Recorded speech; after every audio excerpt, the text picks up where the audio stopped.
দুর্নীতি প্রতিরোধে আমাদের ভূমিকা এবং আমরা কেমন সরকার চাই। এখন দেখেন, আমি কিন্তু মনে করি যে বাংলাদেশ বইলা যে বদ্বীপটারে আমরা চিনি, সেই বদ্বীপটা আসলে মানে এটা আমি কোনো বায়াস জায়গা থেকে আমি বলতেছি না, আমার কথার ক্ষেত্রে আমার যুক্তি আছে। সেটা হচ্ছে যে একটা প্রায় বেহেস্তের মতো জায়গা। সেই বেহেস্তটারে আমরা সফলতার সাথে প্রায় দুযোগ বানায় ফেলতে পারছি। এই চেষ্টা চালায় গেলে আমরা ভবিষ্যতে বোধহয় পুরোপুরি কাছাকাছি, আরো কাছাকাছি নিয়ে যেতে পারবো দুযোগের। বেহেস্ত আমি কেন বলতেছি, আমি এটা বলি। দেখেন, আমরা যখন উত্তর আমেরিকায় থাকি, আমরা কিন্তু একটা এক্সট্রিম টেম্পারেচারের মধ্যে থাকি, তাই না?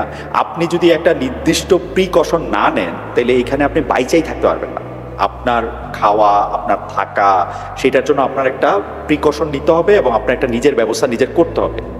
এই দেশ এরকম একটা দেশ যে আপনি যদি হাল ছাইড়া দিয়ে রাস্তায় গিয়ে শুয়ে থাকতে চান, বা আপনি মনে করেন যে আপনি এরকম একটা সিস্টেমের মধ্যে যাবেন না, এই দেশে আপনি বাইচেই থাকতে পারবেন না। অন দ্য কন্ট্রারি, বাংলাদেশে আপনি দেখেন, এটাতে মরুভূমির মতো তো হিটও নাই, এই উত্তর আমেরিকা বা এইসব দেশগুলির মতো এত ঠান্ডাও নাই।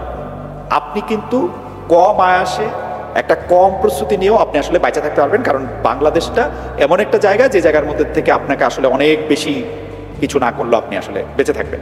খাওয়ার কথা বলি, এইখানে আপনি একটা ফসল ফলাইতে আপনার যত কষ্ট করতে হবে, বাংলাদেশে তার থেকে আপনি অনেক কম আয়াসে। আমাদের কুমিল্লার কথা এরকম করে বলে, কয়টা লাল শাকের বিচিলে সিডায় দিলে চারদিকে লাল শাক হয়ে বয়ে থাকবে, এবং এটা আপনি খাইতে পারবেন, মাছ হইতে পারবে, অনেক কিছু হইতে পারবে।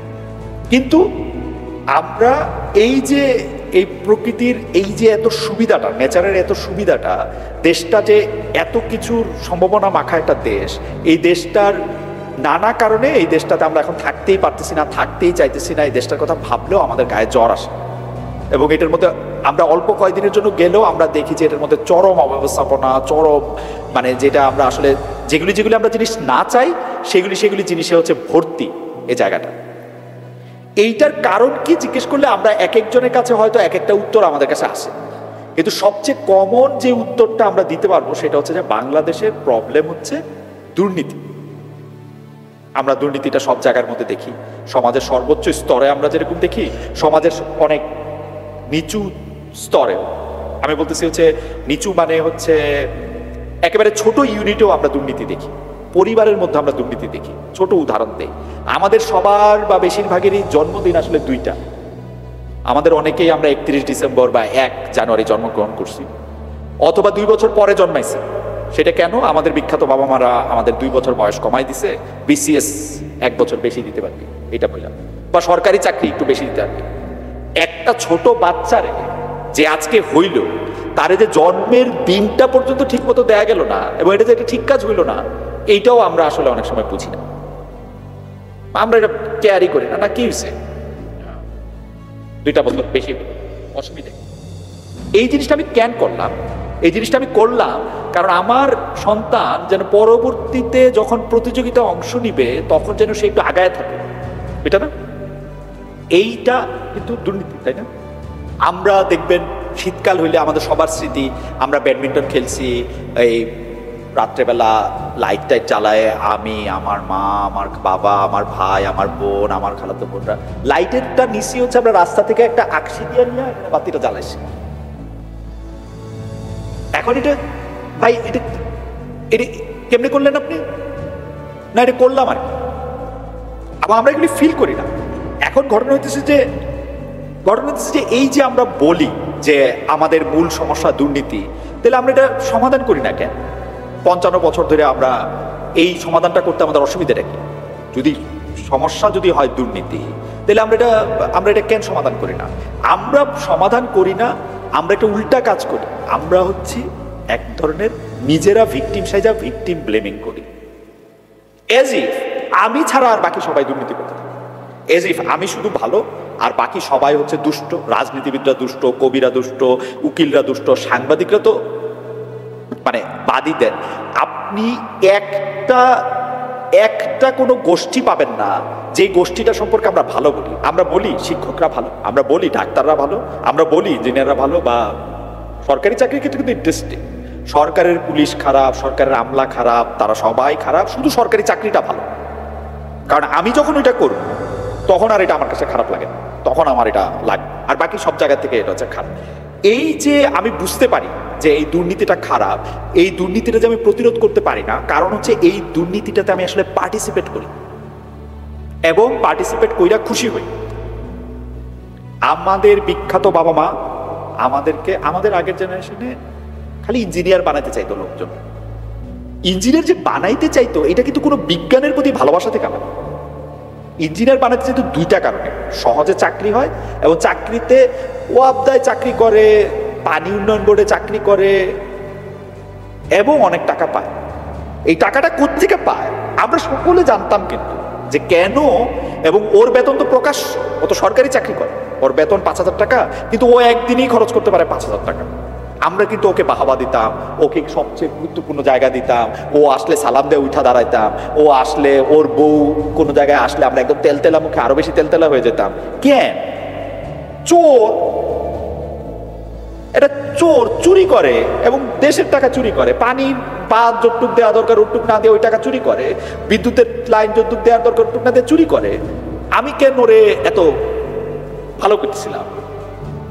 উকিল তো উকিল ওকালতি করে না, ওর কাছে গেলে ট্যাক্স যদি তোমার 2 লাখ টাকা সরকারে দিতে হয়, তুমি 2,000 টাকা দিলেও পার করে নেবে, ওকে খালি আর 20,000 টাকা দিবে।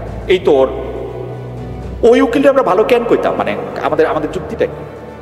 সরকারি অফিসারের একটা বেতন কত সেটা আমরা জানতাম না। তো ও যে আমার কোয়ার্টারের মধ্যে থাকতেছে, আমি জানি যে ও বেতন পায় 13,000 টাকা, তো ও যে ওর আমার ফুটবল খেলার শিল্ড ওইটার চান্দা 15,000 টাকা দেয়, এটা কেমনে দেয় এটা আমরা জানতাম না। তো আমরা যদি ওটা জানতাম তাহলে আমরা কেন ওই লোককে, মানে এটা কেমনে সম্ভব? আমার কিন্তু এটা আসে না। সম্ভব এই কারণে আমি আসলে দুর্নীতিটাতে পার্টিসিপেট করি, দুর্নীতিটাতে পার্টিসিপেট করি বইলা, দুর্নীতির আমি সুবিধাভোগী বইলা আমি দুর্নীতিটারে বাঁচায় রাখি। দুর্নীতি বাঁচায় রেখা তারপর আমি দোষ অন্য কাউরে দিই যাদেরকে দেখা যায় না। না সরকার খারাপ, না আমলা খারাপ, আমি বাদে আসলে বাকি সবাই খারাপ, আমি বাদে আর আমি ঠিক এটা করি নাই। কারণ আপনি দেখবেন আমাদের প্রত্যেকের নানা বা দাদা কিন্তু জমিদার ছিল, হয় জমিদার ছিল অথবা এক বসায় একটা ছাগল খায় ফেলে। মানে আমরা একটা খুব এফ্লুয়েন্ট জায়গা থেকে আসছি, আমাদের দাদা বা নানা অনেক বড় লোক, সেই জন্য আমার কাছে কিছু টাকা পয়সা আছে। আরে তোমার কাছে টাকা পয়সা আছে বিকজ তুমি চোর, তুমি দুর্নীতিগ্রস্ত, এবং এইটারে আর কোন সুগার কোটেড করে এটা আর করার কোনো উপায় না। তোমার টাকা পয়সা আছে আজকের যুগে কারণ তুমি ব্যাংকের থেকে টাকা লুট করছো, কিন্তু ব্যাংকের থেকে টাকা লুট করলেও আমি তারে কোনো কিছু করতে পারবো না, বিকজ আমি তো আমি এটা সুবিধা পাইতেছি, আমি এটা সুবিধা ভোগ করতেছি, সেজন্য করতে পারবো না। দেখেন এই পৃথিবীতে অনেক কিছু নিয়ে আপনার অনেক রকম দ্বিধাদ্বন্দ্ব থাকতে পারে, কিন্তু আসলে দুর্নীতি কি, কে করতেছে এইটা বুঝতে আমাদের একটুও দ্বিধাদ্বন্দ্ব থাকতে পারার কোনো সুযোগ নাই। এটা এতই প্রকাশ্য, এটা ফুটবল খেলা দেয়া বললে আমার সুবিধা হয়। ধরেন আমি আমার প্রতিপক্ষের সাথে ফুটবল খেলতেছি, আমি আমার প্রতিপক্ষের ফুটবল গোলপোস্ট লক্ষ্য করে একটা বল মারছি, সেটা 10 ফিট দূরে দিয়ে গেছে। রেফারি বলল শনিবার বিকালবেলা 10 ফিট দূরে দিয়ে গেল গোল। এখন আমার প্রতিপক্ষ কইল যে ভাই এটা তো খেলার আগে কর নাই যে এরকম নিয়ম, কেন নিয়ম এখন থেকে হয়েছে, আর যে আমি নিয়ম বলে দিলাম, আপনাকে গোল ঘোষণা করে দিয়েছে, আপনারা আমাকে 100 টাকা দিবেন। এতটাই প্রকাশ্য, এতটাই হাস্যকর ভাবে দুর্নীতির জায়গাটা থেকে দুর্নীতি করা হয়। এইটা যে করা হয় এইটারও আবার কিছু যৌক্তিক কারণ আছে। আমরা বাংলাদেশে যতটুকু সম্পদ আছে, যতটুকু চাকরি আছে, তার থেকে আমাদের সম্পদ মানে তার থেকে যত মানুষ আছে সে মানুষের সংখ্যা আসলে খুব বেশি। আপনারা যদি মানুষকে সম্পদ দিয়ে একটা ভাগ দেন, ভাগ দিলে দেখবেন আমার হাতে ওই যে সুকুমার রায় বলছিল না, হাতের হলো পেন্সিল, হাতে গেলে পেন্সিলটা থাকে, আর কিছু থাকে না। তার ফলে ধাক্কাধাক্কি করে যেটা করতে হবে আমার ভাগেরটা আমার নিয়ে নিতে হবে। এখন আমার ভাগেরটা নিতে হইলে আমি তো ওই লোক মুষ্টিযুদ্ধ করতো নাম জানি মোহাম্মদ আলী, আমি তো আর মোহাম্মদ আলী না যে ঘুষাঘুষিতে কারো লোকে পারবো। সুতরাং আমারে হচ্ছে এমন একটা অবস্থা করতে হবে যে আমি অমুক রাজনীতিবিদের সঙ্গে হাঁটি, ওর পাওয়ার দিয়া আমার এখন একটু আগায় যেতে হবে, বা অমুক পুলিশের ওসি, দারোগা, রেলের গার্ড আমার আত্মীয়, ওর কথা কয়ে আমার একটু আগায় যেতে হবে। আমরা যদি দুর্নীতি না করতে চাই তাহলে তো সবার আগে আমাদের স্বীকার করতে হবে যে রেলের টিকিটটাও আমার লাইন ধরে কাটতে হবে। এখন আমি খানজা খায়ের নাতি, আমি রেলের টিকিট লাইন ধরে কাটবো কেন? আমি বলবো হচ্ছে যে ভাই আপনি আমাকে কালকে একটা রেলের টিকিট জোগাড় করে দিবেন তো, বা এটা কেমনে রেলের টিকিট তো সব বিক্রি হয়ে গেছে, না বিক্রি হয়ে গেছে দেখি তো জোগাড় করে দেবেন। আমরা এই পাওয়ারটা দেখাতে চাই। আমার লাইন ধরতে ইচ্ছা করে না, আমার কাছে মনে হয় যে তৈলে আর আমি কি করলাম, জয়দেবপুরে আইসা গাজীপুরে আইসা আমার লাইন ধরতে হবে? আমি কেন লাইন ধরবো? আমি আসলে আমার কাজটা সবার আগে হবে। 5 জন লোক দাঁড়ায় আছে, দাঁড়া থাক, তাদের তো কোনো কাজ নাই, আমার কাজটা আগে হবে। আমরা কিন্তু আপনি দেখবেন বাংলাদেশের সব মানুষ কিন্তু ব্যস্ত, রাস্তায় তাড়াহুড়া করে, ব্যাংকে গিয়ে তাড়াহুড়া করে, টিকিট কাটতে গিয়ে তাড়াহুড়া করে, আর বাসায় এসে বলে বোরিং লাইফ, কিছু করার নাই, একটা ফেসবুক গুতাই মুখের একটা গালি দিয়ে আসে। তো তাড়াহুড়াটা কেন করস তুই? মানে তাড়াহুড়াটা কেন আসলে আমি কিন্তু বুঝি না। কিন্তু মানে তার একটা জীবনের মধ্যে, এবং বেশিরভাগ মানুষ আমরা কিন্তু, আমি এতক্ষণ যা বললাম আপনাদের হয়তো বোরই করতেছি আমি, যে কারণ এর একটা অজানা কথা, কিন্তু তারপরও তাহলে আমার আবেদনটা হলো, তাহলে আমি কেন দুর্নীতি প্রতিরোধ করতে পারতেছি না? আমার কাছে মনে হয় যে আমরা একটু আমাদের নিজেদের দিকে একটু তাকানো দরকার। ভিকটিম গেম প্লে না কইরা যে না ভাই আমি তো ভিকটিম, আমি তো এই সিস্টেমের মধ্যে পড়ে গেছি, আমি কি করব। আমি 2-3টা উদাহরণ দেখাইলাম, এই 2-3টা উদাহরণের চেয়ে আমি কিন্তু আরো উদাহরণ দেখাতে পারবো। সেই উদাহরণগুলো একটু স্যাডিস্টিক হবে। আমি আরো উদাহরণ দেখাতে পারবো যে আমরা আমাদের পরিবার থেকে, আমাদের স্কুল থেকে, আমাদের সমাজ থেকে আমরা নীতি নৈতিকতা কিচ্ছু শিখি না। উদাহরণ দিই, উদাহরণগুলি আমি দিতে চাইছিলাম না, তারপর আমি উদাহরণ দিই। আপনারা অনেকদিন এখানে থাকেন না, কেউ কেউ তো শিক্ষকদেরও চেনেন এখানে। আপনি এখানে কোনো একটা এলিমেন্টারি স্কুলের শিক্ষককে গিয়ে আপনি বললেন তো যে আমি আমার স্কুলে আমার প্রথম পাবলিক পরীক্ষাটা দিতে পারি নাই, আমাকে গিয়ে আরেকটা স্কুলে দিতে হয়েছে। ও আপনি জিজ্ঞেস করবে যে কেন তুই আরেক স্কুলে গিয়ে তোর পরীক্ষা দিছিস, কেন পাবলিক পরীক্ষা তোর স্কুলে দিতে কি অসুবিধা? না, আমার স্কুলে পরীক্ষা দিলে আমার শিক্ষকরা আমার নকলে সাহায্য করতো, সেই জন্য আমাকে আরেক স্কুলে গিয়ে দিতে হয়েছে।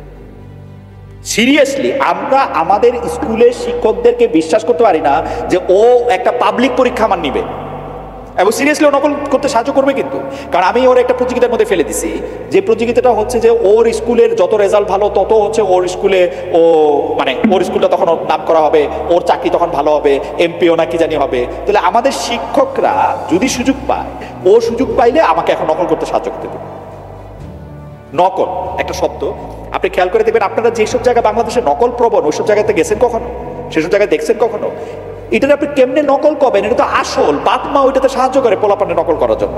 অন্য একটা পোলাপানকে 10 টাকা দিয়ে আসে যে তোর বোনরে একটু দেখা রাখিস, সুযোগ দেয় রিক্সা করে যাইতে যাতে গান শুনে শুনে যাওয়ার জন্য, যাতে ও, কারণ বাপ তো বুড়া হয়ে গেছে, ওই দোতলায় ওইটা নকলটা তো আর দিতে পারে না। পাড়ার তরুণ ছেলেটা যে হচ্ছে ওই তালিকার আশেপাশে ঘুরঘুর করতো, ওকে সুযোগ দেয় যে তুই গিয়া একটু নকল দিস, তুই রিক্সা করে লয়ে যেস। সিরিয়াসলি আমি এগুলি I am not cooking it up. আমরা যেন ভাবে একটা সার্টিফিকেট জোগাড় করি কেন? যেন ভাবে একটা সার্টিফিকেট জোগাড় করি কারণ এরপর আমার দল ক্ষমতায় আসবে। আমার দল ক্ষমতায় আসলে আমি মন্ত্রী বা এমপি বা মিনিস্টারের কাছে চাপ দিব, আমার ছেলে বা মেয়েরা আপনার চাকরি দিতেই হবে। আমি পিএসসি টিএসসি মানি না, ও পিএসসি টিএসসি এগুলি ভুয়া, এগুলিতে সবসময় অন্য হয়, আপনি আমার ইয়ারে চাকরি দিতে। আমি বাংলাদেশের বহু রাজনৈতিক নেতাকে চিনি যাদের জীবনের সবচেয়ে বড় চ্যালেঞ্জ হয়ে যায় ওই এলাকায় ডিসি অফিসে চাকরি দেওয়া, পিওনের চাকরি, আরো কি জানি চাকরি, যে টাইপিস্টের চাকরি, যে কোনো সরকারি চাকরি, যে কোনো বেতনের যে কোনো সরকারি চাকরি আপনি এটা দেওয়াটা, এটা আপনার সবচেয়ে বড় চ্যালেঞ্জ হয়ে যায়, আপনি এটা করতেই হবে। মানে আমি সরলভাবে বুঝি এই ভিকটিম সাজার জায়গাটা আমাদের বন্ধ করতে হবে। আমরা কিন্তু ভিকটিম হইছি নিজের দোষে। এই যে ইলেকশন আইতেছে না, এখন ইলেকশন আইলে দেখবেন আমাদের সবার চেহারা বাড়ছে। আমাদের সবার চেহারা বাড়িছে কেমনে? আমরা সবগুলি ক্যান্ডিডেট আমার কাছে আসবো, আমরা আরেকদিকে মুখ ফিরে তাকাচ্ছি, আমরা হিসাব করবো কে আমাদেরকে কয় টাকা দিবে, কে আমাদেরকে কি করে। যে ইলেকশনের টাকা খরচ হয়, এগুলি কি চা খাইয়া কি এত টাকা খরচ করা সম্ভব? আপনারা গুণ দেন তো, চা পাতার দাম দিয়া, গরম পানি দিয়া, চা দিয়া, এগুলি গুণ দেন তো, এই টাকা খরচ হয় কিনা? এই টাকা আমরা নেই। যখন আমি আমার রাজনীতিবিদের কাছ থেকে টাকা নেই, সুবিধা নেই, আমি প্র্যাকটিক্যালি ওর কর্মচারীতে পরিণত হই কিন্তু, এবং ওকে আমি আর জীবনে কোনোদিন অ্যাকাউন্টেবল করতে হবে। আপনি এইখানে আপনার পলিটিশিয়ানদের অ্যাকাউন্টেবল করতে পারেন কারণ আপনি ওর থেকে কোনো রকম কোনো সুবিধা নেন না। সেই জন্য ও যখন ডাইন থেকে বামে করে আপনি ওর কান ধরে দাঁড় করে রাখতে পারেন। এমনকি ও যখন ঘরের বউ সাইরে আরেকজনের দিকে তাকায় তখন আপনি ওরে দাঁড় করে রাখতে পারেন কান ধরে।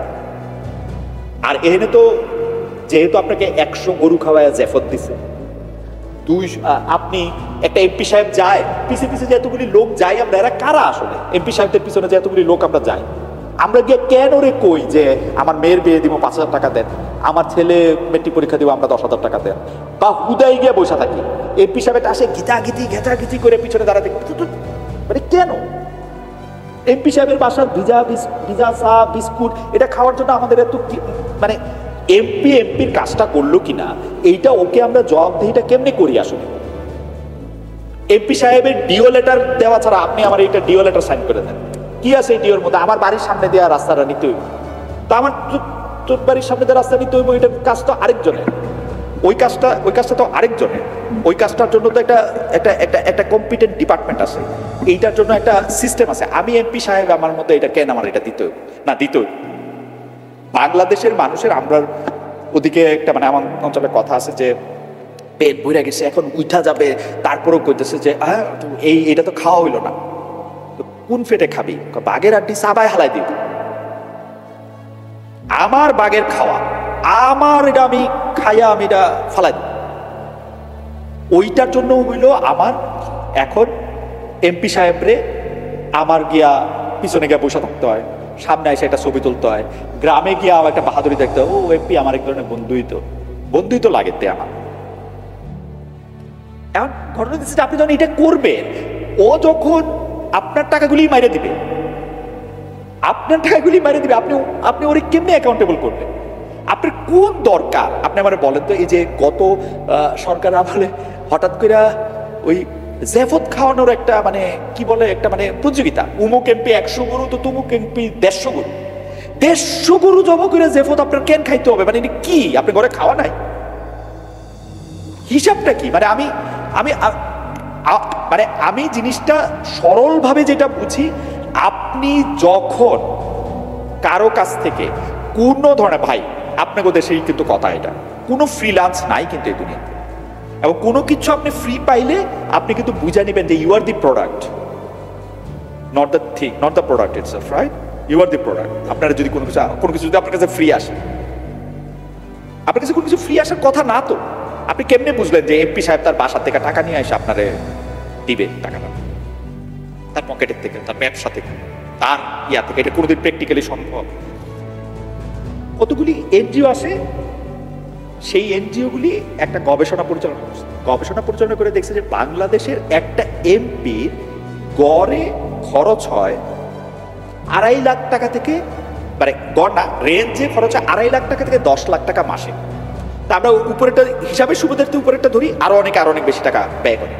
আপনি যদি 10 লাখ টাকা মাসে খরচ করেন, তার মানে আপনি বছরে 1,20,00,000 টাকা খরচ করলেন।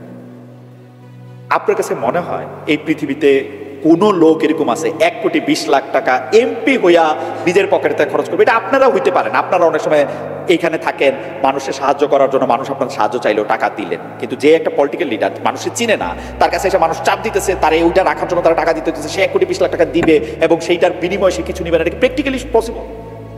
আমরা এটা মনে করি যে এটা প্র্যাকটিক্যালি পসিবল, ও আচ্ছা আমার কনস্টিটিউয়েন্সি থেকে এই টাকাটা তুলবে না। এখন যদি তুলে, এইটা সরল হিসাব হলো, আপনাদের মধ্যে এখানে অনেকে হিসাব বিজ্ঞানের ছাত্র আছেন, এটা সরল হিসাব হলো, আমি যদি 1,20,00,000 টাকা কোথাও ইনভেস্ট করি, আমি মিনিমাম তার 5 গুণ টাকা তুলে নেব। এটা কারো ক্ষেত্রে 50 গুণ, কারো ক্ষেত্রে 500 গুণ। এবং যখন আমি এটা তোলা শুরু করবো, হুমায়ুন একটা লেখায় পড়ছিল যে মানে ওয়ান্স ইউ স্টার্ট হ্যাভিং গু যখন আপনি খাইতে শুরু করবেন, তখন এটা 1 বালতি কি আর 1 চামচই কি।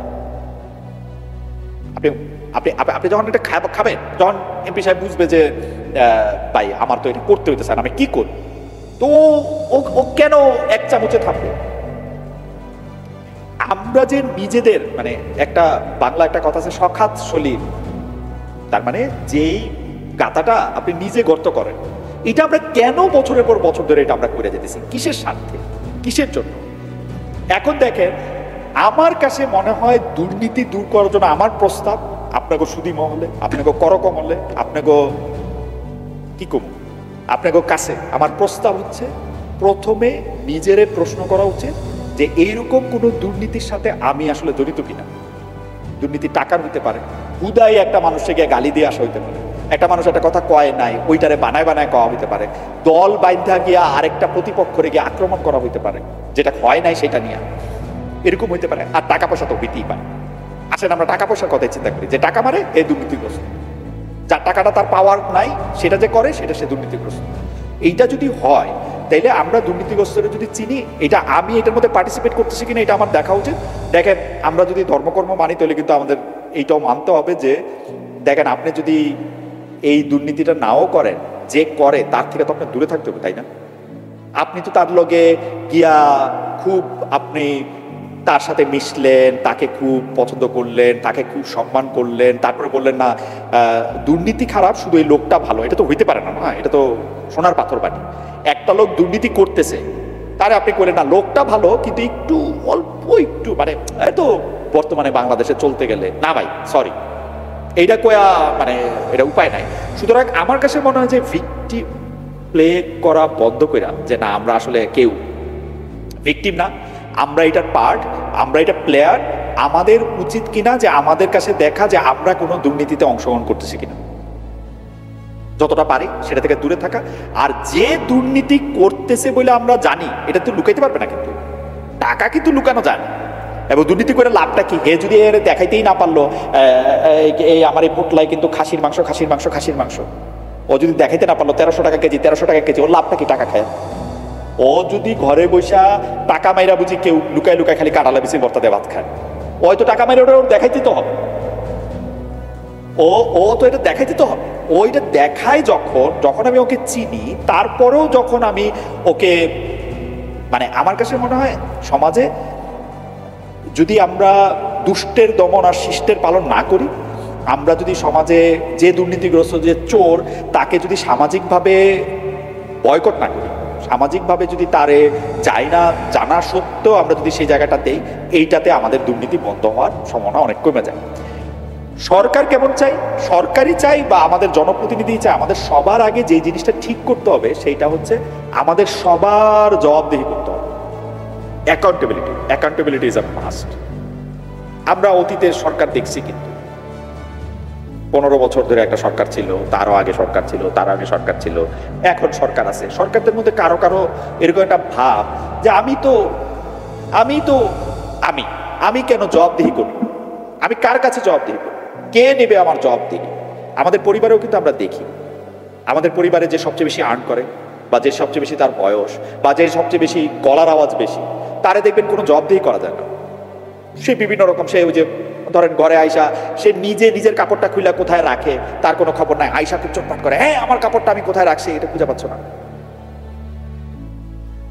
জবাবদিহি প্রত্যেকটা ক্ষেত্রে জবাবদিহি নিশ্চিত করতে হবে। যে চেয়ারে বসে রয়েছে, যে ক্ষমতায় আছে, তাকে জবাবদিহি নিশ্চিত করতে হবে। আমাদের সরকারের জবাবদিহি নিশ্চিত করতে হবে। আমাদের যে শাসন করবে, আমাদেরকে যে সেবা দিবে, তার জবাবদিহি নিশ্চিত করতে হবে।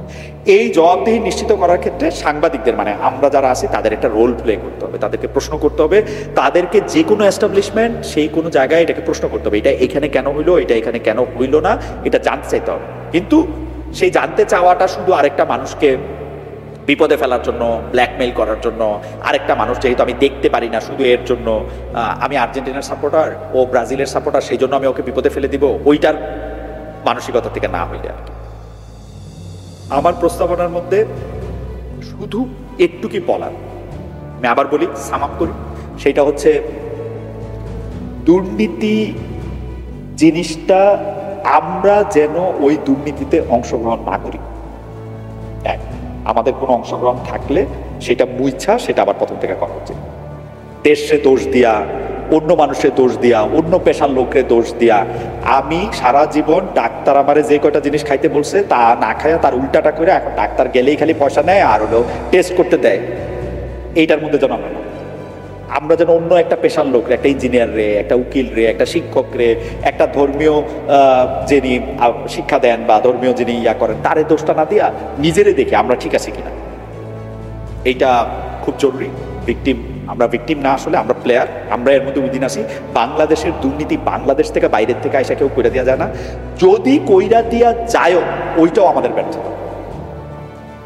বাংলাদেশের দুর্নীতি আমি ধরে নিলাম কোনো একটা দেশ বা কোনো একটা সমাজ বাইরের থেকে বা মঙ্গল গ্রহ থেকে বা ধরেন এলন মাস্কের কোনো একটা গ্রহ থেকে আইসা বাংলাদেশে দুর্নীতি করে দেওয়া যায়। আমরা কেউ দুর্নীতি করি না, বাংলাদেশের মানুষ সম্পূর্ণ দুর্নীতিমুক্ত, 100% দুর্নীতিমুক্ত হইতে পারে তৈরি না, তাই না? বিদেশ থেকে আসে করে, তাইলেও বাংলাদেশ মানুষের দোষ। মানে আমরা তো প্রশ্নই আসে না। বাংলাদেশের প্রধান সমস্যা দুর্নীতি। বাংলাদেশে 54 বছরে বাংলাদেশ যে পিছাইতেছে এটার কারণ দুর্নীতি। কিন্তু আমি বা আমার পরিচিত কেউ, আমার বন্ধু বান্ধব, বাবা মা, নানা দাদা, আমার নানা দাদা তো খুবই উচ্চ বংশের লোক, ডেফিনেটলি। আমার বাবা মা তো ওরে বাবারে ও তো ভালো লোক, আমি তো তার চেয়ে ভালো লোক। আমরা কোনোদিন দুর্নীতি করিনি। আমরা আর আমাদের ফ্যামিলিটা বাদ দিলে বাংলাদেশের বাকি সবাই খারাপ। এটা প্র্যাকটিক্যালি ইম্পসিবল, প্র্যাকটিক্যালি এটা ইম্পসিবল, এটা প্র্যাকটিক্যাল ইম্পসিবিলিটি। এটা হইতে পারে না যে পুরো বাংলাদেশের মধ্যে শুধু আপনার ফ্যামিলিটা দুর্নীতি করে না, আপনি দুর্নীতি করেন, আর সবাই দুর্নীতি করে। বাংলাদেশের সমস্যা যদি দুর্নীতি হয়, আমরা এটার প্লেয়ার, আমরা এটার পার্ট, আমরা এটার ভিকটিম না, আমাদের এটার মধ্যে থেকে এটা করতে হবে। আমার দ্বিতীয় প্রস্তাবনা হচ্ছে, যারা, যদি আমি এটা না করি, যারা করে তাদেরকে সামাজিকভাবে, আমার কাছে মনে হয় না যে আমি বিচারক, আমার গিয়ে তারে বিচার করে আসতে হবে। আমার কাছে মনে হয় না যে আমি তারে গিয়ে এখন একটা মাথার মধ্যে বাড়ি দিয়ে আসবো। কিন্তু অ্যাটলিস্ট আমি তার সাথে বন্ধুত্বটা তো না রাখতে পারি। অ্যাটলিস্ট তারে দেখলে আমার তেলতেলা মুখটা না বাড়িলেই তো পারে। অ্যাটলিস্ট তারে তো আমি একটা সম্মানের জায়গায়, আমার মোরাল আদর্শের জায়গায় তো আমি না নিতে পারি।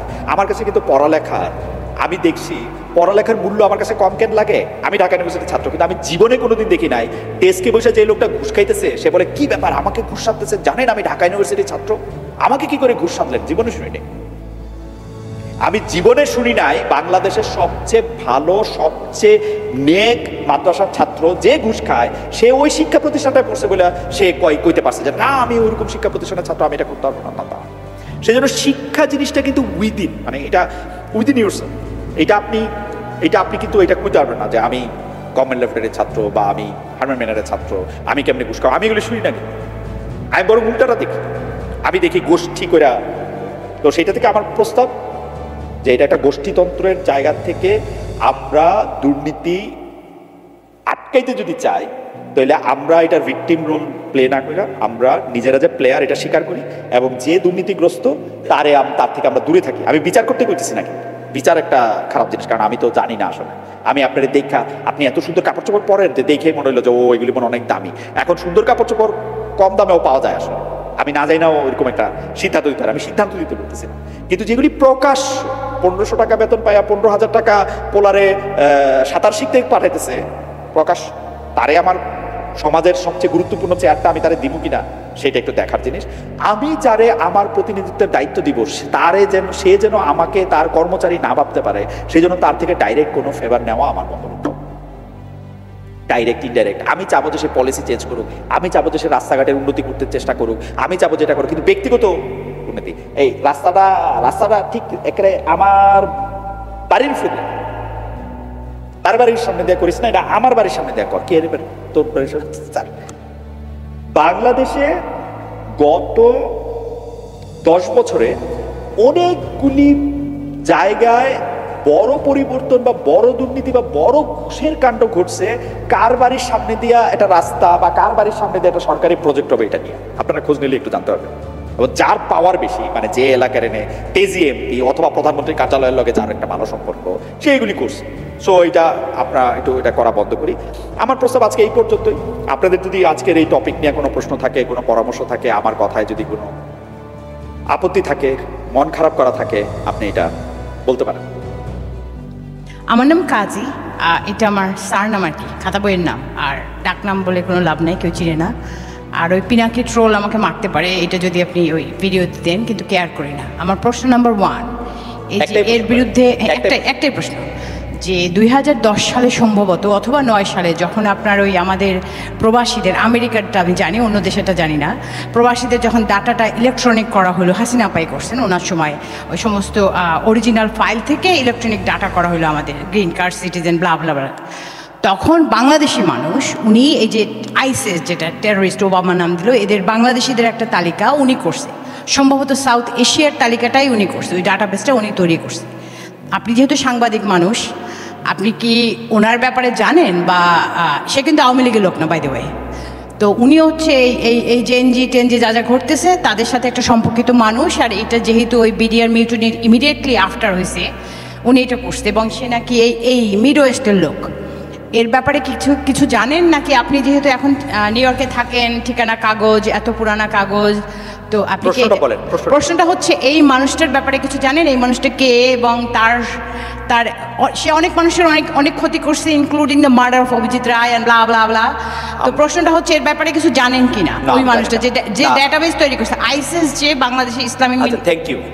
এর ব্যাপারে কিছু জানেন আপনি? প্রশ্নটা বুঝতে পারছেন? এইটুকু, আর বেশি কিছু নেই। জি, আপনাকে থ্যাংক ইউ। আমি জানি না তার সম্পর্কে। Thank you. আমার প্রশ্নটা আসলে আমার মনে হয় সবারই প্রশ্ন। সেটা হচ্ছে আমি একদম আপনার বক্তৃতা একদম প্রথমে চলে যেতে চাচ্ছি যে আমাদের জন্ম তারিখ 1 জানুয়ারি সবার, কিন্তু এইটা আমাদেরকে শেখানো হয় স্কুলেই, কিন্তু স্কুলের টিচারাই কিন্তু করে দেন জন্ম তারিখ 1 জানুয়ারি। এখন সেখান থেকে শুরু করে আমাদের নৈতিক অবজ্ঞা সব জায়গাতে আছে। প্রশ্নটা হচ্ছে যে এই কাজটা কে করবে প্রথমে?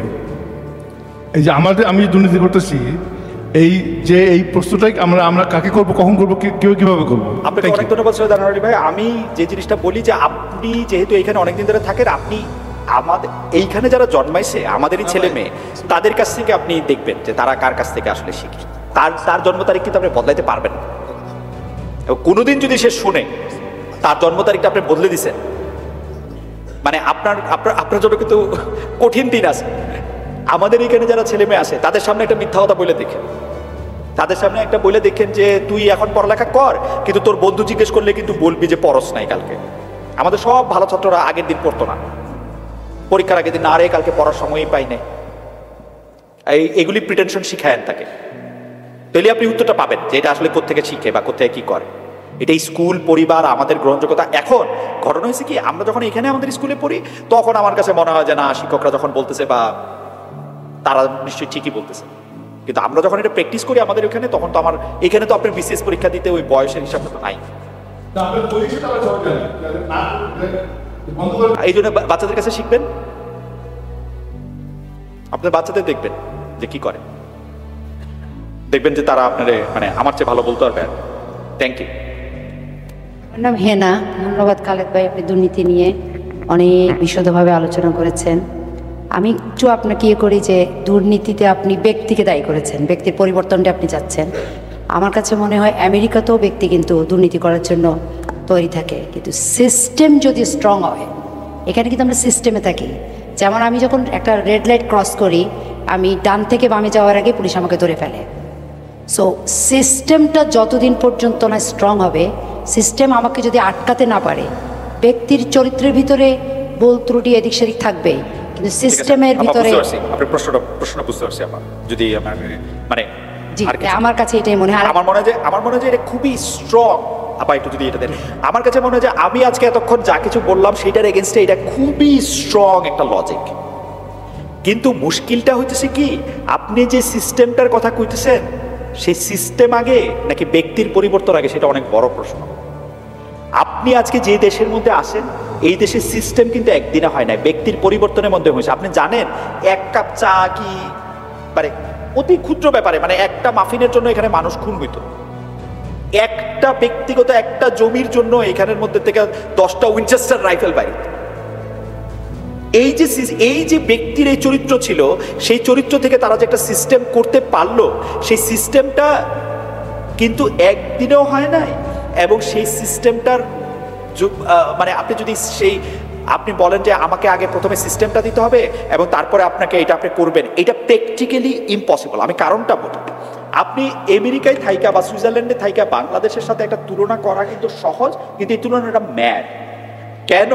আপনি এইখানে প্রতিটা লোকের জন্য বা প্রতিটা আইন মানে নাগরিকের জন্য, মানে কয়টা নাগরিকের জন্য একটা আইন শৃঙ্খলা বাহিনীর সদস্য বা পুলিশ আছে, এটা যদি আপনি দেখেন, বা পুলিশকে বেতন দেওয়া সম্ভব আর বাংলাদেশে কয়টার জন্য বেতন দেওয়া সম্ভব, তাইলেই কিন্তু আপনি এটার মধ্যে এটা দেখবেন। এখন দেখেন বাংলাদেশে যে মহাসড়ক আছে, আপনি আইন করলেন, সিস্টেম করলেন যে এইটার মধ্যে থেকে এই যে কোনো ধরনের হিউম্যান হলার, ব্যাটারি চালিত রিক্সা বা এরকম একটা রিক্সা হাইওয়েতে উঠা নিষেধ। তাহলে আপনি কি এটা হাইওয়েতে পেট্রোল করবেন? আপনি বলেন আমেরিকাতে উঠলে তো সঙ্গে সঙ্গে পুলিশ চলে আসে, হেলিকপ্টার দিয়ে আসে। Is it possible in Bangladesh? আপনার কয়জন লোকের বিরুদ্ধে কয়জন পুলিশ দিবে আপনাকে? আপনার বাসায় আইসা লোক দিয়ে দেখা যাবে যে না তোমার বাচ্চা আসলে হয়েছে 1986 সালে, তুমি লেখো 88 সালে, বাসায় বাসায় পুলিশ দিবে। আপনি বলতেছেন সিস্টেম না, সিস্টেমটা গ্রহণ করার মানসিকতা ইজ ভেরি ইম্পর্টেন্ট। আপনি যখন কেয়ার করেন না যে আমি ব্যাডমিন্টন খেলার জন্য বাইরের থেকে বিদ্যুৎ আনতেছি, আমার শরম লাগতেছে না, আমার পোলালয়ে খেলতেছে এখানে, আমি এই দুর্নীতিটা বিকালবেলা ব্যাডমিন্টন খেলার জন্য রাস্তা থেকে আকশি দিয়া বিদ্যুৎ ধরে আমি এখানে ব্যাডমিন্টন খেলতেছি, আমার শরম লাগতেছে না তো, আই এম গুড। এইটা আপনি সিস্টেম থেকে আপনি পরিবর্তন করবেন, কোন আইন দিয়ে পরিবর্তন করবেন আপনি? এটা কয়টা পুলিশ দিয়ে আপনি এটা পরিবর্তন করবেন? আপনার তো নিজের আগে বুঝতে হইব যে ভাই আমি কেন আইন মাইনা চলব। আপনি বলেন আপনি যেইখানে সুযোগ পান সেইখানেই তো আপনি লাইন ধরেন না। আপনি সিনেমা হলে টিকিট কাটতে যাবেন, যেই সিনেমা অনেক মানুষ দেখবে সেইটার মধ্যে তো আপনি লাইন ধরে টিকিট কাটবেন না। আপনি পাওয়ারফুল লোক, সেই জন্য আপনি ম্যানেজারে ফোন করবেন, 2টা টিকিট আমার জন্য রাইখা দে। বাংলাদেশের যে খেলাটা বাংলাদেশ ক্রিকেট মাঠে জিততেছে সেইখানের মধ্যে যত টিকিট ব্ল্যাক হয় তার চেয়ে অনেক বেশি টিকিট ভিআইপিদের জন্য ব্যবস্থা করতে হয়। ফোন করে মন্ত্রী মিনিস্টার আমার জন্য রাইখা দিস। এইটা আপনি কোন সিস্টেমটা আপনি বন্ধ করবেন? আপনি কি মনে করেন সিস্টেম নাই, জরিমানার সিস্টেম নাই বাংলাদেশে ট্রাফিক রুল ভঙ্গ করলে? আপনি এটা মনে হয়? কিন্তু কয়টা ট্রাফিক রুল আপনি তো এইখানে যখন থাকেন, আমি সিম্পল উদাহরণ দিই, আপনি এখানে যখন থাকেন আপনি কিন্তু পাশের লোকটারে বলেন যে জানোস আমেরিকা গিয়া কিতে আমি সবচেয়ে খুশি হয়েছি, কেউ নাই চারিদিকে লালবাতি জ্বলছে, তবু আইসা গাড়িটা থাইমা থাকলো। তারপরে গাড়িটা যখন আবার হলুদ হয়ে সবুজ হইলো তখন এটা গাড়িটা আবার চলতে শুরু করলো। তো বাংলাদেশে কি আপনি মানেন না কেন? একটা আপনি এইখানে মানেন না কারণ আপনি মনে করেন যে এইখানের মধ্যে আপনি ধরা পড়ে যাবেন, ধরা পড়লে আপনাকে জরিমানা দিতে হবে। দ্য মোমেন্ট আপনি জানেন এখানে ক্যামেরা নাই, এটা কিন্তু আপনি ভাঙেন। কিন্তু তো আপনি কতগুলি জায়গায় ক্যামেরা বসাবেন, কতগুলি জায়গায় একটা ল এনফোর্সিং এজেন্ট বসাবেন, কতগুলি জায়গায় এটা করবেন। আবার কিছু কিছু দেশ আছে আপনি যত কিছুই করেন, কিছু কিছু সমাজ আছে আপনি যত কিছু করেন এই আইন তারা কখনো ভাঙবে না। আপনি এইখানে আইসা সবচেয়ে বেশি শিখলেন পরিষ্কার পরিচ্ছন্নতা। আপনি জানলেন যে যেখানে সেখানে আপনি ময়লাটা ফেলবেন না। আপনি হাইটা গিয়ে আপনি ডাস্টবিনে গিয়ে ময়লা ফেলেন, সিগারেটের প্যাকেটটা বা সিগারেটের বারটা নিয়ে আপনি এখানে দাঁড়ায় থাকেন একটা উপযুক্ত জায়গা ফেলার জন্য, তাই না? বাংলাদেশে গিয়ে প্রথম কাজটা আপনি করেন যে ওই চানাচুরের কৌটাটা ডিব্বাটা ওইটা ওইখানে নিয়ে ফেলেন। আপনি কোন সিস্টেম, কোন পুলিশ আপনাকে এখন হাম ঝন্ডার ওইখানে বোম্বে চিপসের প্যাকেট ফেলানো থেকে আপনাকে থামাবো? প্র্যাকটিক্যালি এটা পসিবল? আপনি কিন্তু এইটা এখানে করেন না। এইখানে কেউ যদি না দেখে তাও আপনি এটা করেন, আপনার শরম লাগে। দূর, আরেকটা সাদা যদি দেখে বা আরেকটা যদি অন্য রেসের লোকজন দেখে তাহলে এটা মানে কি বলবে, এই শরমে আপনি করেন না। বাংলাদেশে এটা আপনার নিজের দেশ, you can do it like whatever you want, তাই না? আমার কাছে মনে হয় যে এইটা আবার আজকে আমার থিসিসের সবচেয়ে স্ট্রং এন্টিথিসিস। সিস্টেম যদি ঠিক হয়, মানুষ অপরাধ প্রবণ, মানুষ যদি জানে যে তারা এই কাজের জন্য শাস্তি পাইতে হবে, তাহলে মানুষ আর এটা করবে না। এটা সবচেয়ে স্ট্রং এন্টিথিসিস। কিন্তু আমি এই স্ট্রং এন্টিথিসিসটা গত 54 বছর ধরে শুনে আসতেছি, এবং এইটাও আমার কাছে ভিকটিম প্লে করার একটা শিল্ডই মনে হয়, নাথিং এলস। না ভাই আমার দেশে তো সিস্টেম নাই, এই জন্য আমি এরকম করলাম। সিস্টেম থাকলেও তুমি এরকম করতাম।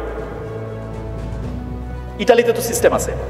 ইটালিতে যেসব লোকজন ধরেন ঘোষণা দিল 18 বছরের নিচে হইলে তোমাদেরকে এখন কিছুদিন থাকার পারমিশন দিয়ে দেওয়া হবে। 35 বছরের লোকজন যে লাইন দিয়া 18 বছরের পাসপোর্ট বানাইতে থাকবো, সিস্টেম আছে না?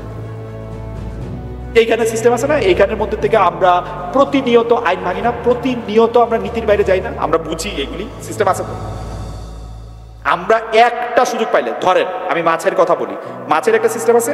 আপনি মাছ সূর্যের আলোতে এক্সপোজ করতে পারবেন না। আপনি এখানকার আইন দেখেন, আপনি সূর্যের আলোতে এক্সপোজ করতে হলে 30 মিনিটের মধ্যে আপনি মাছ যদি সূর্যের আলোতে এক্সপোজ করেন, হয় এটাকে আপনাকে আবার ফ্রোজেন করতে হবে, অথবা এটা আপনি আর খাইতে পারবেন না, মানে এটা তখনই রান্না করে ফেলতে হবে, তাই তো? আপনি আশেপাশে পুলিশ না থাকলে ওই ধরেন পয়লা বৈশাখে অনেকগুলি মাছ টাছ দেখাইছেন, ওটা আবার ভিতরে নিয়ে আবার এটা বরফের মধ্যে রাখেন, সিস্টেম তো আছে। আপনি রাখেন, আমাদের এশিয়ান বন্ধু বান্ধবরা রাখে, এই দেশের মধ্যে থেকেই রাখে। সুযোগ পাইলে সাদারা এই সিস্টেমের মধ্যে থেকে এটা করেন করেন করেন করেন থ্যাংক ইউ। তবু মানে থিসিস হিসেবে এটা স্ট্রঙ্গার অর স্ট্রংগেস্ট। আসসালামু আলাইকুম, আশরাফ আহমেদ পুলক। আমি আপনাকে প্রশ্ন করি, আমি দু একটা প্রশ্ন বলি, আগে দু একটা ঘটনা বলি, যে ঘটনার সাথে আমার ঘটনা বললেন না, না এটা বলতে হবে এই কারণে, তা না হলে প্রসঙ্গটা আসবে না। প্রথম ঘটনা বলি, আমি যেহেতু সোশ্যাল ওয়ার্ক করি, তো মাঝে মাঝে যেতে হয়, কোর্টে যেতে হয়। ছেলেপেলেরা কিছু কাজ কাম করে, তাদেরকে আবার ছাড়িয়ে নিয়ে আসতে হয়, আবার বিভিন্নভাবে বিভিন্ন এগুলো করলে সমাজের কাজ, মবিন ভাই জানে এগুলো ভালো আর কি। যাই হোক, এরকম একটি ঘটনায় আমি একবার কোর্টে গেলাম। যে ছেলেটি অপরাধ করেছে তার 2 বছরের জেল হয় 2 বছর। তার পুলিশ তার স্টোর থেকে টাকা নিয়ে গেছে 40-50 হাজার, গ্যাস স্টেশনের মালিক। তখন জাজকে আমি জিজ্ঞেস করলাম যে এই অপরাধ থেকে তাকে কিভাবে তাকে একটু বাইরে, জেলের বাইরে রাখা যায়। তখন জাজ আমাকে বললেন যে দেখো আমাদের সিস্টেম একটা, আমরা ওই জিনিসটা বিশ্বাস করি, যিনি অপরাধ করেন তাকে যদি আপনি শাস্তি না দেন ওই লোক আরেকবার আরও বেশি করে করবে। বাংলাদেশের সমস্যা তো এটা, আপনি যে কোনো অপরাধের কোনো শাস্তি হয় না, আপনি যদি শাস্তি দেন এই মানুষটি কিন্তু দ্বিতীয়বার ওই অপরাধ করবে না। দ্বিতীয় জিনিস হলো, আমি গেলাম বাংলাদেশে এনআইডি কার্ড বানাতে আমার উপজেলায়। সেখানে যাওয়ার পরে এক ভদ্রলোক, তিনি অফিসার থানা লেভেলের, তাকে আমি বললাম ভাই আমার তো এনআইডি দরকার, আমি অনেকদিন দেশের বাইরে, আমার কার্ড নেই। উনি বললেন যে এই ফিল আপ করেন, করলাম। সে আমার 14 গোষ্ঠীর খবর নিল, তারপরে বলে আপনার অনার্স মাস্টার্সের সার্টিফিকেট। আমি জানি না আমার অনার্স মাস্টার্সের সার্টিফিকেটে এটা কি রিলেটেড টু এনআইডি, আমি জানি না এটা। তা আমি দিলাম, সেটা আমার ফোনের ভেতরে ছিলাম, দিলাম। দেওয়ার পরে তারপরে দেখলাম যে উনি আমাকে বললেন যে আপনার আইডিটা হবে, তো আপনি এগুলো ফিল আপ করতে চললেন। যে আমি করছি, আপনাকে ঘটনাগুলো না বললে হয় কি, আপনার একটু ব্যাখ্যা না দিলে বোঝা মুশকিল অপরাধটা কী হবে। হ্যাঁ, না আপনি তো বুঝবেন, আপনি তো প্রখ্যাত সাংবাদিক। তখন আমি চলে গেলাম, আমি ঢাকায় চলে গেলাম টাকা পয়সা জমা দিয়ে। পরে যে আমার বন্ধুকে বললাম, ক্লাসমেটদের বললাম, কেউ আছে নাকি এরকম যে পাসপোর্ট আইডি অফিসে, বলে যে আমাদের ক্লাসমেট ডিজি। আমি তো পরিচয় নেই, কি যেন 35-36 বছর আগে আমি দেশ ত্যাগ করছি। তখন তাকে কল দিলাম, সে কল ব্যাক করলো, তাকে বললাম কালকে সকালে আসে 1 কাপ চা খাওয়াবো। ঘটনাটা বলছি সে কারণেই বলছি আর কি। তারপরে গেলাম, ও আমাকে বসালো, বসে সঙ্গে সঙ্গে কল দিল উপজেলায়, বললো যে এই নামের 23 তারিখে তোমাকে জমা দিয়েছে কাগজপত্র, আর আজকে 30 তারিখ, তুমি কয়টা আইডি বানিয়েছো, কয়টা ভোটার বানিয়েছো। তো উনি তার কথা বলছে না, কারণ ডিজি কল দিছে। ডিজি মানে তো বিশাল ব্যাপার তার কাছে, উপজেলার অফিসার। সঙ্গে সঙ্গে তার অ্যাসিস্ট্যান্টকে বোধহয় অর্ডার করলো, সে সঙ্গে সঙ্গে কী করছে গেলে স্ক্যান করে পাঠিয়ে দিচ্ছে ডিজির অফিসে। তখন উনি বললো ঠিক আছে, যা করে দিল, সঙ্গে সঙ্গে করে দিল। এখন ব্যাপার হচ্ছে, এই যে লোকটা আমার কাগজটা করেনি, কেন করেনি? পয়সার জন্য করেনি, তাকে আমি পয়সা অফার করিনি। উনি যে কথাটা বলেছেন যে সিস্টেম, সত্য কথা বলেছেন। এই সিস্টেম যদি না চালু হয় তাহলে এগুলো চলতে থাকবে আর কি। বাংলাদেশে রাজনীতি কেন মানুষ করে? আমার মনে হয় আমি প্রশ্নটা বুঝতে পারছি। আপনাকে ধন্যবাদ আশাফ ভাই। আপনি বা যদি আপনার আসলে কোনো প্রশ্ন, আমার অনেক কথা ছিল, আপনাকে এগুলো বলার সময় নেই, অজস্র প্রশ্ন, আচ্ছা যেগুলো বলে শেষ হবে না। ধন্যবাদ আপনাকে। আপাতত আমি এটা ধন্যবাদ। একটু আশা ভাই, আমি এটাকে একটু কথা বলতে চেষ্টা করি। আপনি যেটা বলছেন যে শাস্তি দিলে আসলে কেউ অপরাধ করে না, এইটা কিন্তু আসলে স্ট্যাটিস্টিক্যালি প্রুভেন না। খোদ আমেরিকাতে আমি ডেটা আমার মনে থাকে না, কিন্তু আপনি ডেটাটা চেক করতে পারেন যে যারা ক্রাইম করে তারা আসলে রিপিটেড ক্রাইম করে, অর্থাৎ শাস্তি পায় আসছে, 6 মাস জেল খেটে আসছে, আবার একটা ক্রাইম করে, আবার একটা 6 মাস জেল খেটে আসছে। মানে শাস্তিটাকে যে তাকে আমরা আশা করি, সমাজ আশা করে যে শাস্তি মানে আমরা আমেরিকানরা খুব সুন্দর করে এটাকে বলে কারেকশন সেন্টার, কিন্তু তারা কারেক্টেড হয় কিনা সেটা স্ট্যাটিস্টিক্স খুব সমর্থন করে না। আর বাংলাদেশের ক্ষেত্রে সেইটা হলো যে অবশ্যই ভাই, আমি তো আপার যে সিস্টেমটা তো ধুইতো, আপনি আসলে দুষ্টের দমন শিষ্টের পালন আপনাকে করতে হবে, আপনাকে আসলে যে অপরাধ করে তাকে শাস্তি দিতে হবে। আমার কথাটা হইল আপনি এটাকে আরেকটু বিগার পিকচার আপনি দেখবেন কিনা। যেই লোকটা টাকার জন্য আপনাকে এনআইডি কার্ডটা দিল না, ওই লোকটা আমিই কিনা, ওই লোকটা আমার খালাতো ভাই কিনা, ওই লোকটা আমার চাচাতো ভাই কিনা, নাকি ও মঙ্গল গ্রহ থেকে আসছে, নাকি ওকে আমদানি করা হয়েছে কাম্পুচিয়া থেকে, নাকি ওরে এই সমাজে ওরে আমরা একটা আলাদা গ্রুপ হিসেবে জানি যাকে শুধুমাত্র বঙ্গোপসাগরের মাঝখানের একটা দ্বীপে রাখা হয়। আমার কথা হচ্ছে যে ও লোকটা আমি কিনা, আমার ওই লোকটার মধ্যে আমার চেহারাটা আসে কিনা, ওই লোকটা কোনো না কোনোভাবে আমার সাথে কানেক্টেড কিনা। বাংলাদেশে আমার পয়েন্ট হলো দুর্নীতি যারা করে, এখানে একটা ভালো খেলনার দোকান ছিল না, টয়স আর আস, এই যারা আমরা তারা, আমার পয়েন্টটা হচ্ছে যে আমরা ওই লোকটা। আপনি বিদেশ থাকেন বইলা আপনার কাছে মনে হয় আরে এই লোকটা পয়সা খাইছে, আমি তো নিয়ম মানে আমার ডিজি ফ্রেন্ড আছে, ডিজি ফ্রেন্ডের দিয়ে আমি ফোন করাই দিয়ে আমি এটা করে দিলাম, এই লোকটাকে তবে নো, এই লোকটা আমার আপনার পরিচিত, কিন্তু আপনি 3টা ধাপ গেলেই আপনি দেখবেন কোনো না কোনোভাবে সে আপনার আত্মীয় বা বন্ধু। বাংলাদেশে 3 ধাপের বেশি কারো সাথে কারো বিযুক্ততা নাই। আমি এটা পরীক্ষা করে এখানে দেখাতে পারি, যে কোনো র্যান্ডম 2টা লোকরে আপনি উনার 3 ধাপ দেখেন, আপনি দেখবেন দে আর কানেক্টেড সামহাউ। বন্ধু, আত্মীয়, এক পাড়ায় থাকছি, ছোটবেলায় খেলছি, শ্বশুরের খালাতো বোনের তালতো বাইরে বিয়া করছি, ওরকম কিছু একটা। এটার মধ্যে কোনো কিছু না। তবু আসলে আপনার পয়েন্টের সাথে, হেনাপার পয়েন্টের সাথে আমার কিন্তু দ্বিমত নাই। এটা তো খুবই ভালো হইতো বাংলাদেশে যদি সিস্টেমটা থাকতো, কিন্তু আমি খুব বিনীতভাবে একটা কথা বলি, আমাদের দেশে কি আসলে সিস্টেম নাই? আমরা 92% মুসলমানের দেশ, আমাগো দেশের লোকের কি চুরি করার কথা? সিস্টেম নাই। এর চেয়ে বড় সিস্টেম, আল্লাহর চেয়ে বড় সিস্টেম কে দিবে আমাদের? সিস্টেম নাই। আল্লাহ দেখে না, পুলিশ নেলে না দেখলো, আল্লাহ দেখে না চুরি করেন যে আপনি, দুর্নীতি যে আপনি করেন দেখে না। সিস্টেম কি নাই? আপনি সিস্টেমের অনুপস্থিতি দেখেন, আপনি একটা ডাইন থেকে বাম হতে পারবেন। একটা শুয়োরের মাংস আমাদেরকে কেউ না বইলা খাওয়াই দিলে আমরা গলার মধ্যে আঙুল দিয়ে বমি করে ফেলি যে শুয়োরের মাংস খাওয়া এত বড় পাপ, তো ঘুষটা খাইতেছি তো ওইটা ওইটা ওইটা পাপ না। মানে এই সিস্টেমটা কি? আপনি কোন সিস্টেম আর চাইবেন? একটা ডিভাইন সিস্টেম এই দেশে আছে, এই বাংলাদেশে আছে। আমরা প্রাউড টু বি যেটা অ্যানাউন্স যে ভাই আমরা এই বিলিফটা আমাদের আছে, আমরা তো এইটা আমরা প্রাউড এটা কইতে। তাহলে আমাদের আর কি সিস্টেম লাগবে?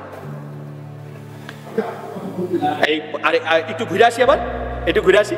আপনার হ্যাঁ আপনার সাথে আবার কথা বলে। হ্যাঁ এখানে কে জানি ইয়ে করছিল, হ্যাঁ প্লিজ দেন। থ্যাংক ইউ আশা ভাই, থ্যাংকস। মানে আমি কিন্তু আপনাদের সাথে একমত, সিস্টেম থাকলে ভালো হইতো, কিন্তু আমার কাছে মনে হয় সিস্টেম আছে, সিস্টেম নাই ব্যাপারটা। আমার নাম রানা, সবাই যারা আমাকে চেনে রানা বলেই চেনে, সব নিকনেমই গেলাম রানা। আপনার পুরো ব্যাপারটাই শুনলাম, তো আমি মনে করি যে বাংলাদেশে ব্যক্তিগত, সামাজিক এবং রাষ্ট্রীয়ভাবে যদি যেটা মানে কোয়ালিটি এবং কোয়ান্টিটি এই দুটাকে যদি আমরা এই ভ্যালুটা যদি সর্বক্ষেত্রে বোঝাতে পারি, কিউ যেটা কোয়ালিটিটার দরকার বেশি দেন কোয়ান্টিটি, আই থিঙ্ক সর্বক্ষেত্রে এটা কিছুটা পরিবর্তন আসবে আমার মনে হয়। আপনি কি মনে করেন? আমি এইটাতেও আপনার সাথে আমি বিনয়ের সাথে একটু দ্বিমত পোষণ করি। এইটাও 54 বছর ধরে আমাদের ভিকটিম রোল প্লে করার আরেকটা শিল, যে ধরেন আমাদের কোয়ালিটি, কোয়ান্টিটি, আমাদের সংখ্যা, আমরা কিভাবে এটা তৈরি করতেছি, আমাদের ভ্যালু আমরা বুঝাইতে হবে, এডুকেট করতে হবে। বিশ্বাস করেন কোনো এডুকেট করার কিছু নাই। একটা জায়গায় যে একটা লোক ঘুষ খাইতেছে, একটা যে দুর্নীতি, বাংলাদেশে সবকিছু সারফেস লেভেলে হইতেছে। এখানে 2017 সালে আমি ওয়াশিংটন ডিসিতে সাংবাদিকদের আইসা, এই বিদেশি সাংবাদিকদেরও বলছি, তোমরা যে আমাকে দেশে গিয়া ওই ইনভেস্টিগেটিভ জার্নালিজম শিখাও, আমাকে দেশে তো প্রবলেম সারফেসে সব। এখানে তো ইউনিফর্ম পরে লোকে ঘুষ খাইতেছে, এটা সারফেসে প্রবলেম। এখানে যে আপনি বুঝাইতেছেন যে ভ্যালু জিনিসটা কি, এটা যে কোয়ালিটিকে কোয়ান্টিটির উপরে আপনি স্থান দিতে চাইতেছেন, এটা যে আমার একটু বুঝাইতে হবে বলে আমি যতদূর বুঝছি, ওইটা যে বলতেছেন আমার কাছে মনে হয় এটা একটা শিল, যে এটা এমন না যে আমি না বুঝা করছি, আমি এটা জানি না। না, প্রত্যেকে জানে যে সে কেন চুরি করতেছে। এইটা সচিবালয়ের সচিবও জানে, সচিবালয়ের সবচেয়ে মেজো কেরানিও জানে যে সে কেন চুরি করতেছে। এটা পুলিশের আইজিও জানে, পুলিশের যে রাস্তায় দাঁড়ায় থাকা ট্রাফিক পুলিশ সেও জানে, এবং তার জাস্টিফিকেশন আছে। সে আমাকে, আমি যদি তারা জিজ্ঞেস করি যে তুই রাস্তায় দাঁড়ায় ওই রিক্সাওয়ালার থেকে 10 টাকা নিলি কেন, ও তখন কইব পৃথিবীতে মেয়াদ জান না, পৃথিবীতে কোন চাকরি আছে আমার 8 ঘন্টা এনে দাঁড় করে রাখছে, আমার টাকা হইলো 10 টাকা, আমার ওইটা দেয় না, আমার দেহে এনে গরম লাগে, আমি এনে মরে দিতেছি, আমার 2টা এনে ঢাকা শহরে রিক্সা ভাড়া কত, ওইগুলো আপনি জানেন না? কই আমারে আরো একটা আরবি পড়াই দিব, ইংরেজি পড়াই দিব, ফার্সি পড়াই দিব। আপনি একটা চোরকেও, বাংলাদেশের একটা চোরকে আপনি দেখবেন না যে সে চুরি করে কইতেছে যে ভাই আমি একটা চুরি করে ফেলাইছি, কারণ এটার মধ্যে ব্যাপারটা হলো যে আমি একটু লোভী, আমি একটু চোর, এই জন্য চুরি করছি। না, সে খুবই উচ্চ বংশের সন্তান, সে খুবই ভালো, সে অবস্থার পরিপ্রেক্ষিতে, প্রকৃতির ষড়যন্ত্রে, ভূমিকম্পের কারণে সে চুরি করছে। অথবা এই সরকার খারাপ, ওই সরকার খারাপ, ইউনূস সাহেবের চেহারা ভালো না, অমুকের ওইটা ভালো না, এই জন্য আমি চুরি করছি। আমার কাছে কি লেখা জানি মনে হয়, আমরা যদি লোভ নিজের মানে নিজের এবং নিজের পরিবারের জন্য সম্পদ গুছানোর, এবং এইটা করতে গিয়ে আমরা এত দুষ্ট হয়ে উঠি, আমরা কিন্তু নিজের বাপ মা, নিজের ভাই বোন, নিজের ভাইয়ের এতিম ছেলে, তাকে বঞ্চিত করতে আমরা মাথা এটা লাগে। আমি কিছুদিন ওই যে আইন সাংবাদিকতা করতাম কিছুদিন, মানে বেশ একটা লম্বা সময়। সেই সময়ের মধ্যে আমি দেখছি যে বাংলাদেশে যত সিভিল কেস আছে তার সিংহভাগ হইল নিজের ভাই বোন বাপ মায়ের এগেন্স্টে করা। ভাই আপনারা বললে বিশ্বাস করবেন না, এটা গল্প করার জন্য কই, 8 জন ভাই প্রতিষ্ঠিত এখন, ঠিক আছে, এদের বয়স 50 থেকে শুরু করে 70 পর্যন্ত। হঠাৎ করে আবিষ্কার করছে যে তাদের পিতা মিরপুরে 5 কাঠা একটা জমি কাউরে একটা ওয়াকফ করে দিয়ে দিচ্ছে। এখন 8 ভাই মিলে ঠিক আছে, আমার বাপে জমি বাবা দিয়ে দেয়, এটা কেমন কথা? তাইলে তো মিরপুরে 5 কাঠা জমি না হইলেও তো 50 লাখ 1 কোটি টাকা দাম হবে, আমরা 8 ভাই ভাগ করে নিলে তো 20 লাখ টাকা করে পাইতাম, হোটেবার। তাহলে আর কি করতে হবে? 8 জন গিয়া একটা ফাইল শুট করলো যে আমার বাপ মরার আগে পাগল ছিল। Seriously, I am not cooking it up. আমার বাপ মরার আগে পাগল ছিল, এই জন্য তার মাথা খারাপ হয়েছিল, এই জন্য সে ওয়াকফ করে দিয়েছে, এই ওয়াকফ বাতিল করতে হবে। এখন 8 জনই যেহেতু সমাজে প্রতিষ্ঠিত, ভালো 2টা উকিল ধরছে, 2 লাখ 4 লাখ টাকা ঠিক করছে, খুবই হাসতে হাসতে তারা বাইরে আসলো, মিষ্টি মুষ্টি খাইলো যে বাপ আসলে আজকে পাগল বলছে, এখন ওয়াকফটা বাতিল করছে। চিন্তা করেন, ওদের কোনো দরকার ছিল না, জমি দিয়া দিছে ওয়াকফতে। এখন সিরিয়াসলি আমি আম নট করি এটা। এই যে ভাইয়ের শখে সম্পত্তি, বোনের সাথে সম্পত্তি, মায়েরে কোনো কিছু একটা দিবে কি দিবে না, মানে অর্ধেক ক্যাসাল অর্ধেক পেশাল বা হলো এই। তো আপনি সিস্টেমটা আপনি কি করবেন? আপনি আপনি আপনি কোন জায়গায় গিয়ে আপনি কোয়ালিটি কোয়ান্টিটির উপরে দিবেন? সরি, একটু লম্বা কথা কয়ে ফেলছি। আসসালামু আলাইকুম। জি মহিউদ্দিন ভাই। জি, আমার নাম হলো মুজাফর হোসেন। আমি আসলে একজন রিয়েলটর এবং ইন্স্যুরেন্স এজেন্ট। Okay. ডালাস মেট্রোপ্লেক্সে আমি কাজ করি। ওকে। তো আমার কোশ্চেন হলো, দুর্নীতি প্রতিরোধে আমাদের ভূমিকা কেমন সরকার চায়? এখন যেহেতু নির্বাচন আসছে, হয়তো 2 মাস বা ফেব্রুয়ারিতে আমাদের নির্বাচন হবে, সে উপলক্ষে আমাদের এখন যে সিস্টেম আছে সেই সিস্টেম আসলে অতীতের সরকার ছিল, কারেন্ট সরকার আছে, সবাই চেষ্টা করছে যে সিস্টেমটা যাতে ভালো হয় এবং ভালোভাবে নির্বাচন করে ভালো লোককে আমরা নির্বাচিত করতে পারি। দুর্নীতি কীভাবে আমাদের দূর হবে? দুর্নীতি দূর করতে গেলে আমার যেটা মতামত, যে দুর্নীতি দূর করতে গেলে হয়তো ভালো মানুষকে আমাকে নির্বাচিত করতে হবে। এই ভালো মানুষটা কি, এটা দায়িত্বটা কার, কে তৈরি করবে? সিস্টেম তো আছে কিন্তু সিস্টেমের প্রয়োগ নাই। প্রশ্নটা করেন। এই সিস্টেম প্রয়োগ যেহেতু নাই, সিস্টেমের প্রয়োগটা সরকারের দায়িত্ব। সিস্টেম আছে কিন্তু সিস্টেমের কোনো প্রয়োগ নাই, সিস্টেমের প্রয়োগটা করবে সরকার। সরকার যদি না করে তাহলে আমাদের সাধারণ জনগণ কিভাবে এটার সুফল পাবে? আচ্ছা, thank you. Thank you so much ভাই। জিনিসটা হইলো যে আজকে সন্ধ্যার থেকে এই কথাটাই আসলে আমি বলতে চেষ্টা করতেছি যে দুর্নীতিটা প্রতিরোধ করতে হইলে আমাদের কি করা উচিত। এখন এইটা আমাদের সবার মিলেই সিদ্ধান্ত নিতে হবে। একটা আমি প্রস্তাব আপনাদের এখানে রাখছিলাম যে আমরা নিজেরা প্রথমে এই দুর্নীতিটা থেকে বাইর হই। ভালো মানুষ আপনি নির্বাচন করবেন, সেটা তো খুবই ভালো কথা। ভালো মানুষ নির্বাচনের বাইরে তো আসলে কোনো কথা নাই, কিন্তু আপনি ভালো মানুষই নির্বাচন করেন আর খারাপ মানুষই নির্বাচন করেন। আসলে মানুষ তো কোনো কস্টকোর কোনো ব্র্যান্ড না যে এইটা থেকে এই রেখে ভালো মানুষ, এই রেখে খারাপ মানুষ থাকে। মানুষ ভালো মন্দ মিলায়া হয় এবং আমরা তাকে ভালো বা মন্দ বানাই। আমার প্রস্তাবটা ছিল যে আপনি ওকে কোনোভাবে ওর কাছ থেকে আপনার কোনো সুবিধা নিতে হবে, এইটা আপনি ওরে মনে করায় না। যতক্ষণ না পর্যন্ত ওকে আপনি আপনার জনপ্রতিনিধি হিসাবে কিছু দায়িত্ব দেওয়া পাঠাইছেন, এইটার অ্যাকাউন্টেবল না কইরা, বরং ওর কাছ থেকে আপনি কিছু ডিরেক্ট সুবিধা নিতে চাচ্ছেন যে আমার ছেলেকে চাকরি দিয়ে দেন, আমার মেয়েকে বিয়ে দিয়ে দেন, অমুক জায়গায় আমার জমিটা আটকে আছে সেটাকে ছুটায় দেন, অমুক জায়গায় আমি একটা প্লট পাবো সেটা দেন, আমাকে জলমহল দেন, বালুমহল দেন, এই দেন সেই দেন, সেগুলি যতদিন পর্যন্ত করা হইব ততদিন পর্যন্ত একটা ভালো মানুষও খারাপ মানুষ হয়ে যেতে বাধ্য আসলে।